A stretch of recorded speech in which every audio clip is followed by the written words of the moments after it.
Well, anyway, I want to get into this memo. I've been chomping at the bit. I read this memo a couple times. You know, when it first came out on Friday, Mr. Producer, we put it up, my comment up on Facebook and Twitter, and my comment first was what? That, wait a minute, on the one hand, the Democrats say that this will reveal sources and techniques and classified information and national security information. The FBI director said it would be a grave mistake. None of that was true. And then on the other hand, they kept saying, it's a dud.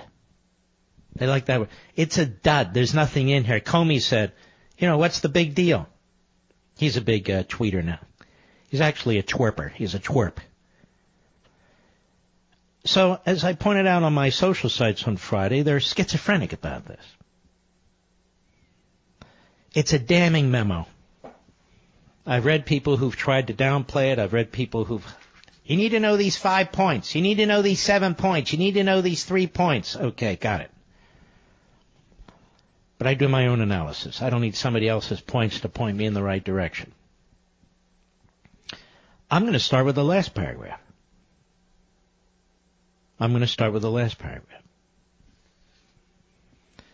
And it's this, that the people who were involved in knowing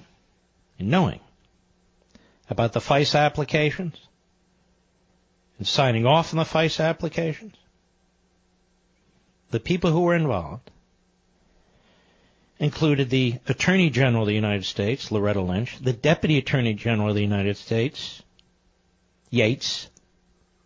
Susan Yates, the Director of the FBI, Comey, the Deputy Director of the FBI, McCabe. Now, there were others who knew too, but these are top people who knew. There was also Rod Rosenstein. Not Susan Yates, Sally Yates. So you have Sally Yates, Rosenstein, Loretta Lynch, Comey, McCabe. What do Comey, McCabe have in common? Well, they're leakers. Loretta Lynch, of course, she ran to the Phoenix airport to meet with Bill Clinton on the tarmac to tip him off that Hillary was in the clear. Yates is a political hack, as acting attorney general. She refused to defend the president's very defensible positions on his refugee executive orders. So these are highly partisan political individuals in law enforcement positions.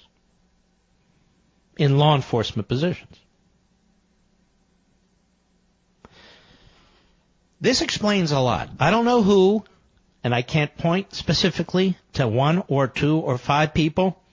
There is Stroke, the notorious Agent Stroke, who was head of counterintelligence at the FBI, a leaker by his own texts. His girlfriend, Lisa Page, a leaker by her own texts. Stroke, Page, McCabe, Comey. People all in the know. And so when I read this memo, I was piecing it back together the March 2nd when I was on the radio with you folks, March 2nd of last year. And there were some of these sporadic news articles, remember? Which kept mentioning these FISA filings. One in the summer that was unsuccessful, one in October that was successful. And we talked about that. And I discussed it on Fox and Friends Sunday, and I discussed it on Hannity the next Monday. So the March 2nd, 5th, 6th.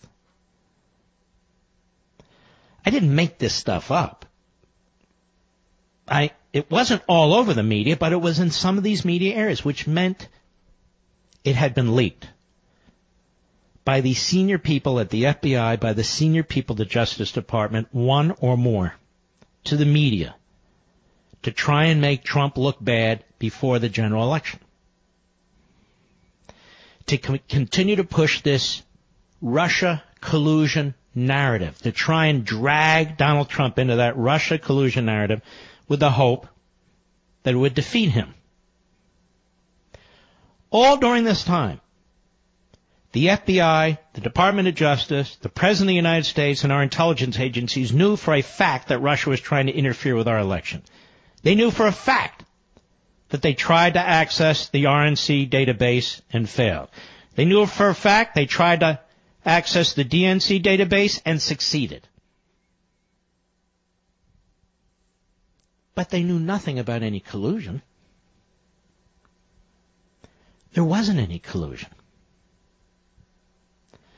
Which is exactly why Christopher Steele, a foreign agent, an ex-spy for the British government, using his old contacts in the Kremlin, Vladimir Putin's surrogates, pulled together this document that was funded by Hillary Clinton's campaign and the Democrat National Committee, which was laundered through a law firm and laundered through Fusion GPS to try and protect them and cover them.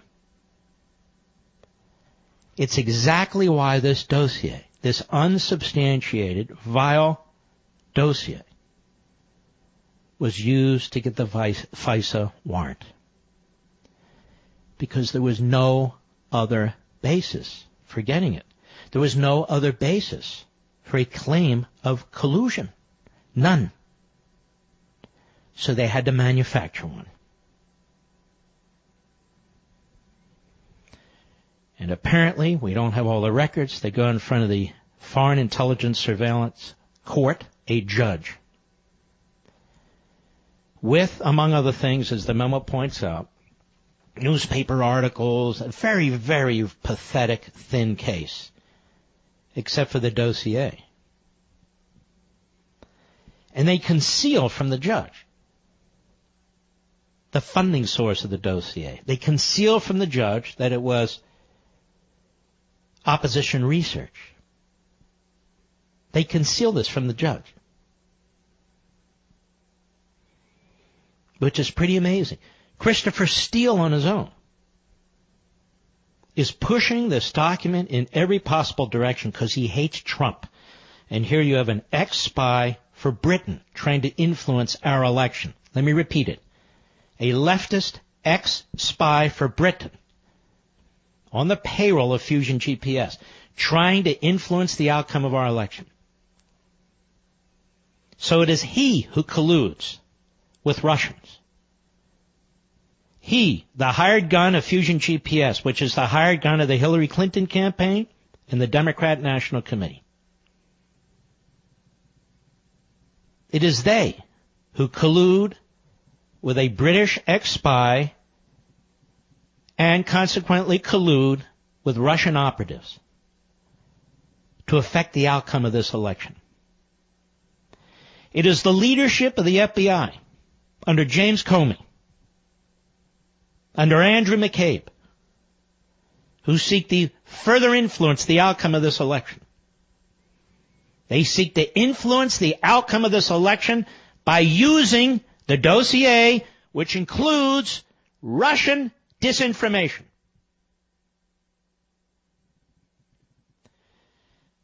This is an old-style Soviet trick, the old Soviet Union. Now, I bring this up, and I've been bringing this up for almost a year, to protect the tradition and institution of the Federal Bureau of Investigation. The Democrats could give a damn about the FBI any more than they can give a damn about the Baltimore Police Department, or they can give a damn about the Ferguson Police Department, or they give a damn about the NYPD, or they give a damn about the United States military. They don't give a damn about law enforcement any more than they give a damn about the military. This isn't about the FBI for them. This has nothing to do with the FBI as far as they're concerned. Now I'm going to tell you something nobody else has told you, so tomorrow all the geniuses can go on the radio and TV and tell you how they thought of it. And that's pretty much been the pattern for the last 10 or 11 months in this investigation, as I've been breaking it down and unraveling it. They just don't have the experience I have, and that's okay. But don't believe them. Why are the Democrats circling the wagon? Why are the Praetorian Guard media circling the wagon? What's happening? I'm going to give you the answer when we return.